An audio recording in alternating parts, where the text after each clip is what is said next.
ladies and gentlemen, and thanks for joining us in tonight's edition of the 8 p.m. Bilingual Newscast. On our top stories tonight, Cameroon's civil society organizations have expressed deep concerns regarding the current socio-political climate of the country pre-elections. While they have criticized the prevailing conditions and advocated for the establishment of a national coalition, Olivier Bouzouke is sure to bring us the entire content of their press conference held to commemorate the World Democracy Day.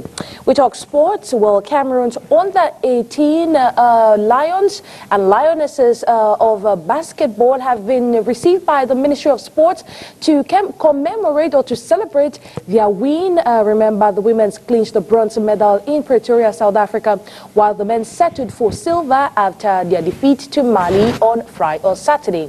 Details of this story and more will be yours in tonight's edition of the 8 p.m. Bilingual Newscast.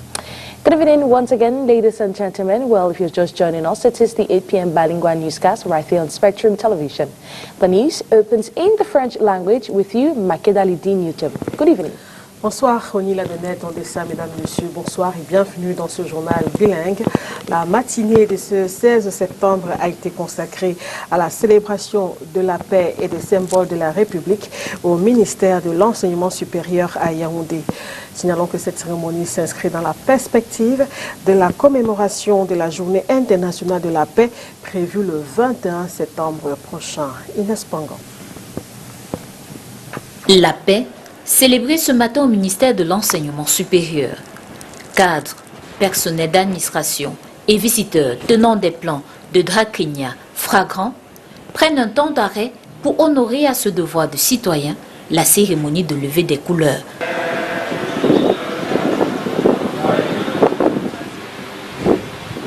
Tel que pratiqué dans les établissements scolaires, ce début de semaine est une occasion de rappeler aux uns et aux autres les valeurs attachées à la paix et aux symboles nationaux de la République du Cameroun. C'est une activité qui réveille les esprits. Les gens qui pensaient que les choses ne sont pas bien, ça réveille l'esprit de tout le monde. À l'école primaire avant, même au lycée, on se levait le drapeau chaque matin, mais ça a disparu. Maintenant on reprend à zéro. C'est une bonne affaire pour les jeunes. Les éléments pareils doivent toujours perdurer, doivent aller de l'avant. Alors, notre drapeau, c'est ce qu'on a de plus précieux et de plus cher que nous devons chérir et garder précieusement. Être un acteur de la promotion de la paix ici et ailleurs devrait donc être un engagement à tenir pour tous ceux qui prennent part à la solennité de ce 16 septembre 2024. Je souhaite que chacune d'entre vous également puisse contribuer un temps soit peu et où qu'il se trouve à la consolidation de la paix, non seulement au Cameroun, mais aussi à travers le monde. La journée internationale de la paix sera célébrée le 21 septembre prochain sur le thème « Promouvoir une culture de paix ». L'Assemblée générale des Nations unies a voté à l'unanimité cette journée comme période de non-violence et de cessez-le-feu. Well, talk about celebrating the World Day of Peace, which is commemorated every September 21, while students of the government bilingual secondary school, New Bell in the Douala municipality, have also joined other government institutions across the country to commemorate this day today, Monday, September 16, 2024. Well, like I said, this day or this celebration this year will fall on Saturday. Reasons why the celebrations have been planned for today, Monday. And it's important to note that at this institution, this is used as an atmosphere or as an opportunity to actually inculcate the values of peace among students. Let's get more details in this report. Students of the government bilingual secondary school New Bell in the Douala municipality have commemorated the International Day of Peace, the September 16, 2024, ahead of its official observance on September 21. The school has organized activities to instill the values of peace amongst these students, emphasizing simple gestures such as greetings, sharing, and extending help to peers, regardless of their backgrounds. We are sorry Here there is no Muslim, no Christian, there is no Bafia, no Bamul. But since we are in this school, it means that we are one and we are forming a group and a complete family. So we are forming students of civil engineering and we are one. This year's theme, Cultivating a Culture of Peace, marks the 25th anniversary of the UN's Declaration and Program of Action on a Culture of Peace.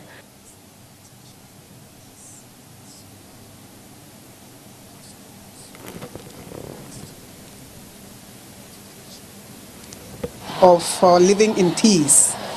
In GBHS New Bell this morning we talked to the children about peace and how they can live together in peace. We even did a little demonstration to show that peace is what matters. In GBHS New Bell, every morning we have asked these children to greet each other.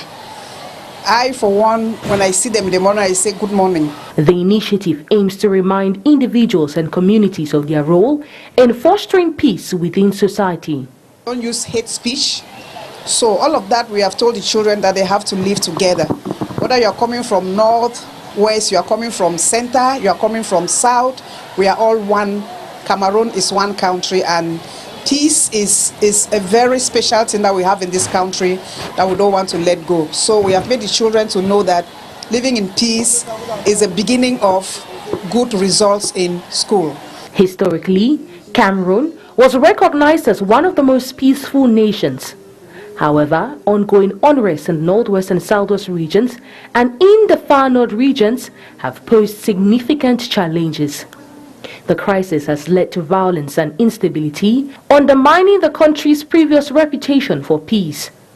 Educational efforts like those at the government bilingual secondary school New Bell are crucial in promoting understanding and cooperation among students, which could contribute to rebuilding a culture of peace in Cameroon. Nous vous le disions dans les titres, à l'occasion de la célébration de la Journée internationale de la démocratie hier, la société civile ici au Cameroun en a profité pour faire le point. Face à la presse, les organisations de la société civile déplorent notamment le climat sociopolitique et appellent à une coalition nationale pour des élections apaisées. Olivier Bouzique. Tournons la page, Dynamique citoyenne et la centrale syndicale du secteur public, trois organismes de la société civile face à la presse. Objectif, faire une mise au point sur la situation du Cameroun à la veille des échéances électorales. La cacophonie est terrible. Fédération de volleyball, problème. Fédération de ceci, problème. FECAFoot alors, c'est la totale. Nous sommes en train d'aller aux élections et on voit les différents acteurs sociaux se comporter d'une certaine manière et on se demande, mais est-ce que les uns et les autres sont même au fait des réalités? Est-ce qu'ils sont conscients des enjeux et des défis? Est-ce qu'ils savent quel est le rôle que chacun doit jouer en tant que citoyen? Il est donc question de sensibiliser les populations sur le rôle qu'elles doivent jouer durant cette étape importante, notamment en évitant toute forme de transition illégale. On n'est pas dans une monarchie où à chaque fois, quand quelqu'un ne veut plus, il passe le témoin à un des siens. Le décès du chef de l'État, nous ne souhaitons pas au pouvoir qu'il aille se reposer, et comme la mort est inhérente à nous tous, chacun de nous va s'en aller à son jour, il aille se reposer, le moment venu, quand sa mission sera terminée, il va s'en aller, et le coup d'État, ce n'est pas souhaitable.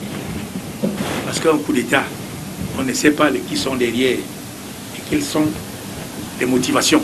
Et donc, la société civile propose comme alternative citoyenne une coalition nationale de toutes les parties prenantes. Les États généraux de la nation, pour plus systémique, avec entre autres comme résultat escompté la révision du code électoral, taillé sur mesure pour le parti au pouvoir et qui constitue nos jours une véritable escroquerie politique.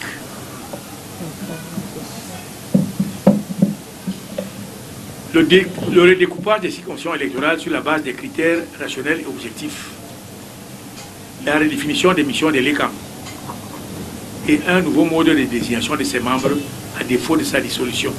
Cette sortie intervient en marge de la commémoration de la Journée internationale de la démocratie le 15 septembre. Partenariat Sud-Sud, fin de la mission de formation et de recyclage des agents et informaticiens par le BGFT du 9 au 13 septembre dernier. Une dizaine de spécialistes en métier de transport et en TIC se sont frottés à la dématérialisation et la digitalisation des procédures du fret. Les précisions avec vous, Oriane Donken et Julie Pont. Jamais 2 sont 3. Après une mission de benchmarking et d'observation, des agents métiers informatiques de l'Agence nationale des transports terrestres, en abrégé ANAT du Bénin, sont venus au Cameroun se perfectionner, découvrir et s'approprier les outils et méthodes nécessaires à la dématérialisation et la digitalisation des procédures de fret. Ça nous a permis d'aborder côté métier tout ce qui est fonctionnalité liée à ce... On a repris d'abord les fonctionnalités qui sont liées au module de la gestion de l'offre de transport et acter maintenant les fonctionnalités qui sont liées à la gestion de l'offre de fret. L'équipe IT a abordé un certain nombre de thèmes les concernant, les appropriations des fonctionnalités techniques et bénéficier de la technique pour avoir les codes sources afin d'être en mesure de venir en renfort à l'équipe technique une fois que nous aurons des bugs, nous aurons un peu de difficultés et pour pouvoir ne pas recourir forcément à la technologie du cabinet cerveau qui a développé le système pour nous. Le Bénin veut en effet gérer de manière autonome la plateforme du système électronique de gestion de son fret routier. Nous avions été au checkpoint de Yassa où nous avions vu tout le process de la délivrance du sauf-conduite international après que la lettre de voiture internationale soit émise. Ça a permis à l'équipe, que ce soit métier, que ce soit IT, de poser un certain nombre de questions de compréhension pour permettre que les doutes et l'équivoque pour être véritablement outillés sur ce qui se fait au Cameroun. Donc, chez nous, la différence par rapport au système que nous avions mis en place et qui est un peu différent de votre système, nous, dans la spécification fonctionnelle que nous avons mis au départ, nous avions introduit la gestion de l'offre de transport qui nous permet aujourd'hui de délivrer de façon électronique les autorisations de transport, les cartes de transport. Ça nous permet d'enregistrer la flotte des transporteurs professionnels. Ça nous permet de délivrer les cartes de transport à ces professionnels-là. Le système permet également d'enregistrer les commissionnaires agréés en douane. La formation s'est déroulée du 9 au 13 septembre dernier et dispensée par le BGFT, pionnier de la bourse digitale de fret. Nous allons aller plus loin parce que notre vision ne se limite pas simplement entre l'Afrique centrale et l'Afrique de l'Ouest. Nous voulons aller plus loin pour qu'au niveau de la ZLECAf, nous ayons une bonne vision avec cette zone de libre-échange, comme son nom l'explique, se traduise à travers une visibilité et une connectivité qui ne dit pas son nom, qui fera en sorte que tout le monde puisse comprendre la nécessité de s'approprier l'outil informatique si jamais on veut aller là, on veut aller au bon port. Il y a tout un système qui a été mis en place, pour qu'on puisse fluidifier les corridors. Et chaque fois quand nous parlons de la facilitation, on ne se rend pas compte de ce que c'est qu'une facilitation qui en réalité n'est que la réduction des coûts et des délais. Quand on sait ce que nous avons comme entrave aujourd'hui à la fluidité du trafic, ce qui rend notre corridor beaucoup plus cher, nous comprenons que pour être plus fluide, il faut être transparent. Et pour être transparent, il faut se dématérialiser et plus loin se digitaliser. Des attestations de fin de formation ont été remises aux différents membres. Incendie au marché Mbopi de Douala le jour d'après. Difficile pour le moment de chiffrer les pertes et d'établir les causes des flammes qui ont consumé une partie de cet espace marchand hier dimanche. Le non-respect des règles de sécurité en matière de prévention des incendies serait à déplorer. C'est une atmosphère lourde que nos reporters ont rencontrée ce lundi matin. Oriane Donken et Julie Pont une fois de plus. Son état de santé ou ses marchandises, choix plutôt difficile, mais les deux étant imbriqués, il est important de venir évaluer l'étendue des dégâts. On ne veut pas expliquer, on ne veut pas expliquer. En fait, des millions de francs, ça ne peut pas compter.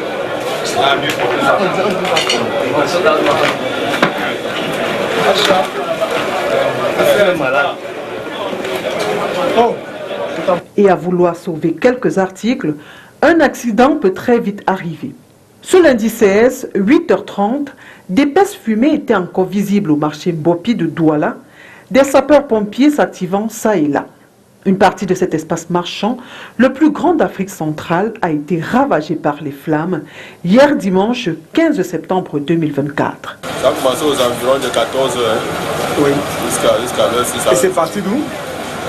C'est quitté on ne sait pas, selon les enquêtes, on pourra déterminer comment ça. À peu près combien de...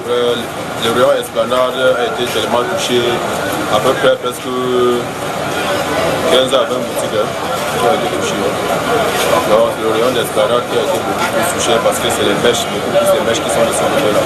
Bon, de temps en temps, il y a des petits incendies, une boutique, deux boutiques. La dernière boutique qui s'est brûlée, ça date de cela environ 4 mois. Aucune perte en vie humaine ni blessé n'est à déplorer, les dégâts matériels considérables. Les victimes ne savent plus à quel sens se vouer, normal peut-être puisque le regard vers le ciel est brouillé par ces gigantesques toiles d'araignée. Face à cette désolation, l'on déplore tout de même le non-respect des règles de sécurité en matière de prévention des incendies.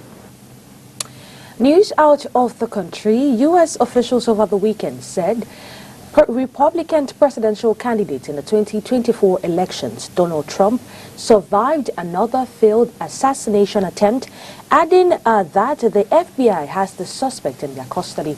The Voice of America's White House correspondent has more details. For the second time in 9 weeks, former President Donald Trump walked away from a would-be assassination. The latest on Sunday afternoon at his golf club in West Palm Beach, Florida, the FBI said. Unlike the previous attempt, this one did not happen on live television, like the dramatic shooting Trump survived on July 13th. That attempt wounded Trump in the ear and killed a rally attendee behind him. Days later, Trump accepted the Republican Party's presidential nomination. Officials on Sunday said Trump was not hurt. Former President Donald Trump is safe and unharmed. The Federal Bureau of Investigation, which is leading the investigation, Nous vous proposons à présent de suivre le résumé de l'actualité africaine de ce lundi avec la Voix de l'Amérique une fois de plus.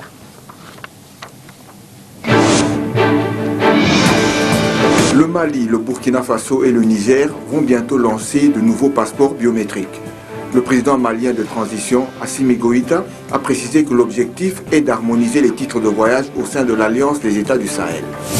Au Niger, 2 syndicats africains de journalistes s'inquiètent de la disparition depuis le 1er septembre dans la capitale Niamey de leur confrère ivoirien Serge Mathurin Adou. Ils demandent des explications aux autorités. Au nord-est du Nigeria, les habitants de l'état de Borno, touchés par des inondations, tentent d'obtenir des soins médicaux alors que les ONG sont débordées. 1 million de personnes sont touchées selon les autorités. Les autorités nigérianes ont affirmé dimanche que 281 détenus se sont échappés après que les inondations ont fait tomber les murs de la prison de Maïdougouri en début de semaine dernière. 7 des détenus ont été retrouvés.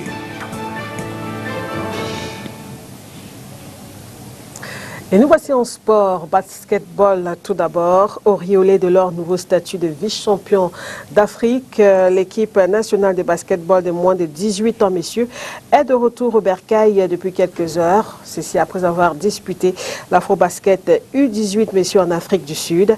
Pareil pour les U18 chez les dames qui sont également de retour avec accroché à leur cou leur médaille de bronze. En fin d'après-midi, comme vous pouvez le voir sur ces images, nos jeunes basketteurs, dames et messieurs U18, ont été reçus par le ministre des Sports et de l'Éducation physique. Occasion pour le professeur Narcisse Moualé-Kombi de saluer les performances historiques de nos équipes nationales de basketball de moins de 18 ans, dames et messieurs. Nous vous proposons d'écouter un extrait du discours du ministre des Sports au micro de Thierry On à Yaoundé. Avec le sentiment d'un honneur consommé, que je prends la parole dans cet instant à l'occasion de la cérémonie d'accueil des champions, nous sommes tentés de le dire ainsi, car avec sans péril, on triomphe sans gloire. Ils sont tous des champions. Qu'il s'agisse des vice-champions ou des médaillés de bronze, les uns et les autres ont occupé l'une des trois prestigieuses, mais alors très précieuses, marches du podium à cette importante compétition qu'est le FIBA Afro Basketball, qui vient de se tenir à Pretoria, en Afrique du Sud. Le résultat que vous venez d'obtenir à Pretoria et que nous célébrons ici et maintenant intervient dans un contexte marqué par un élan glorieux et victorieux d'autres athlètes sur la scène internationale au cours de la saison sportive qui s'achèvera dans quelques jours officiellement à la faveur de la remise des trophées, la cérémonie solennelle de remise des trophées au club vainqueur de coupe, couplée à la finale de la Coupe du Cameroun de football. Cette compétition dans la catégorie des U18 en messieurs et en dames. La boucle du genre et de la parité, la boucle de la promotion du genre et de la parité dans le mouvement sportif camerounais est ainsi bouclée de manière remarquable.